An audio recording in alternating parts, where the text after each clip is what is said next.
आज के छोटे लेक्चर में हम चर्चा करेंगे ट्विटर के लीगल प्रोटेक्शन खत्म होने के बारे में। तो हाल ही में गाजियाबाद के पुलिस ने ट्विटर इंडिया के खिलाफ एक एफआईआर दर्ज किया है। ये एफआईआर अब ट्विटर इंडिया के ऊपर दर्ज क्यों हो रहे हैं? क्योंकि 25 मई को सरकार ने क्या किया था, आईटी नियमों में कुछ सुधार किया था, जिसके तहत उसे कुछ ऐसे प्रावधानों को करना था जिसके बारे में हम आगे पढ़ेंगे। तो उन प्रावधानों को ट्विटर इंडिया लागू नहीं कर पाया, जिसकी वजह से ट्विटर के ऊपर क्या हो गया है, एफआईआर दर्ज हो गया है।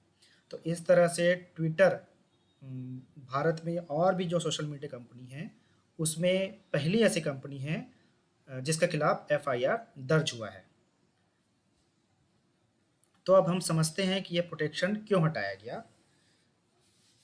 तो केंद्र सरकार की तरफ से सभी सोशल मीडिया को आईटी एक्ट 2000 की धारा 79 के तहत एक सुरक्षा मुहैया कराई जाती है। ये प्रोटेक्शन ट्विटर को भी मिली हुई थी। इसमें किसी आपराधिक गतिविधि के लिए सोशल मीडिया प्लेटफॉर्म का इस्तेमाल किए जाने पर कंपनी की जिम्मेदारी नहीं होती थी और किसी भी केस में कंपनी को पक्ष नहीं बनाया जा सकता था। नए आईटी नियम जो कि 25 मई 2021 को लागू हुआ है, उसके तहत सरकार ने कहा था कि सोशल मीडिया कंपनी 1 महीने के अंतर्गत मुख्य अनुपालन अधिकारी की नियुक्ति करे जो यूजर्स की शिकायत को सुलझाए, और नियुक्ति ना होने पर सरकार ने धारा 79 के तहत प्रोटेक्शन खत्म करने की चेतावनी दी थी। लेकिन ट्विटर ऐसा करने में असफल रहा। वो अभी तक अपना मुख्य अनुपालन अधिकारी की नियुक्ति नहीं कर पाया है। जिसके बाद क्या हुआ, सरकार ने उनको जो आईटी एक्ट 79 के तहत जो प्रोटेक्शन दिया हुआ था उसे समाप्त कर दिया और उसके खिलाफ क्या हो गया, एफआईआर दर्ज हो गया।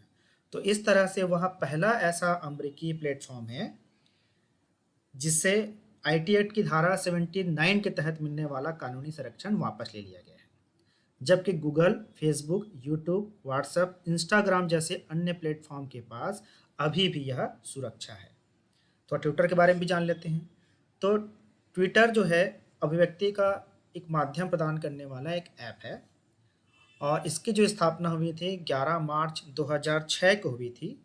इसके बाद से इसकी लोकप्रियता लगातार बढ़ रही है। 2020 तक ट्विटर के 18.6 करोड़ डेली एक्टिव यूजर्स थे, जो 2021 की पहली तिमाही तक 19.2 करोड़ पार कर गए। अगर मंथली एक्टिव यूजर्स की बात करें तो ये आंकड़ा 35 करोड़ के पार चला जाता है। भारत में ट्विटर के करीब 1.75 करोड़ डेली यूजर्स हैं। तो इस तरह से ट्विटर जो है अभिव्यक्ति का एक बहुत बड़ा माध्यम है और जैसे कि हमने डेटा में देखा ही कि इसके भारत में करीब 1.75 करोड़ के डेली यूजर्स हैं। तो आज के वीडियो लेक्चर में इतना ही। अगले वीडियो लेक्चर में हम एक नए विषय पर चर्चा करेंगे।